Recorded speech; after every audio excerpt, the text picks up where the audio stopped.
আমরা মূলত সংস্কারবাদী বলতে পারেন। জাতীয়তাবাদের মধ্যে কিন্তু একটা জিনিস আছে, উগ্র জাতীয়তাবাদ।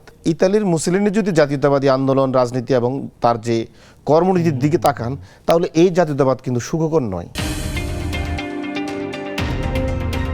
এনসিপি মূলত হচ্ছে বাংলাদেশের রাষ্ট্র কাঠামোকে ইনসাফভিত্তিক শাসন ব্যবস্থা নিয়ে যাওয়ার জন্য যে প্রচেষ্টা, সেটাকে লক্ষ্য রেখে এনসিপি সামনে আগাচ্ছে এবং সংস্কারকে সবচেয়ে বেশি প্রায়োরিটি দিয়েছে এনসিপি।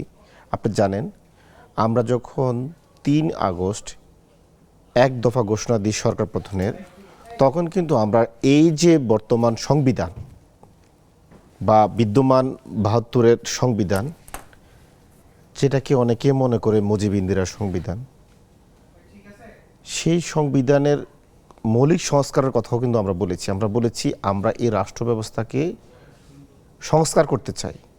না, ঠিক আছে, সেটা তো আপনারা করবেন। এখন আপনি বলছেন আমাদেরকে যদি আপনি এক বাক্যে বলেন ইনসাফের ভিত্তিতে, তাহলে কি আমাদের তো এখানে অনেকগুলো রাজনৈতিক দল আছে, তারা কি আসলে ইনসাফের ভিত্তিতে রাজনীতি করেননি এতদিন?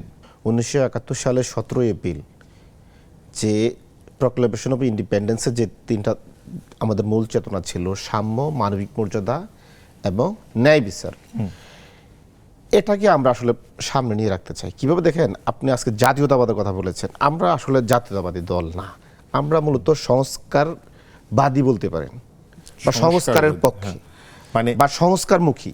এখন আপনি কি এইটা মনে করবেন যে মানে অন্য দলগুলো কি ইনসাফে আছে না ইনসানিয়াতে চলে গেছে? আমার কাছে মনে হয় না সবাই ইনসাফে আছে। দেশের ভিতরেও যদি আপনি ইনসাফ কায়েম করতে চান, সেটা তো আমাদের দলগুলো পুরোপুরি ব্যর্থ হয়েছে। আর যদি মনে করেন যে আপনি জাতীয়তাবাদী রাজনীতি করে প্রতিবেশীর প্রতি কি ইনসাফ কায়েম করতে পারবেন, আমি এখানে আমার দ্বিমত আছে।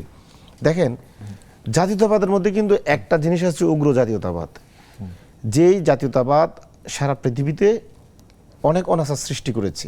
আপনি যদি বলেন যে জার্মান জাতীয়তাবাদ আশেপাশের সমস্ত প্রতিবেশীর শান্তি নষ্ট করেছে, এবং এই জাতীয়তাবাদ তারা উগ্র জাতীয়তাবাদ ছড়াইছে। এবং যদি আপনি ইতালির মুসলিনি যদি জাতীয়তাবাদী আন্দোলন, রাজনীতি এবং তার যে কর্মনীতির দিকে তাকান, তাহলে এই জাতীয়তাবাদ কিন্তু সুখকর নয়। যে জাতীয়তাবাদ শুধু নিজের জাতির জন্যই মানে সর্বোচ্চ করে যেতে যায় এবং আশেপাশের প্রতিবেশী সকলের হক নষ্ট করে, ইনসাফ নষ্ট করে, আমরা ওই জাতীয়তাবাদী বিশ্বাস করি না। আমরা মনে করি আমাদের যে যারা এই দেশে জাতীয়তাবাদ করবে, তাদের দ্বারাও আমাদের কোনো প্রতিবেশীর হক, ইনসাফ এবং তার যে অধিকার, এটা নষ্ট যাতে না হয়।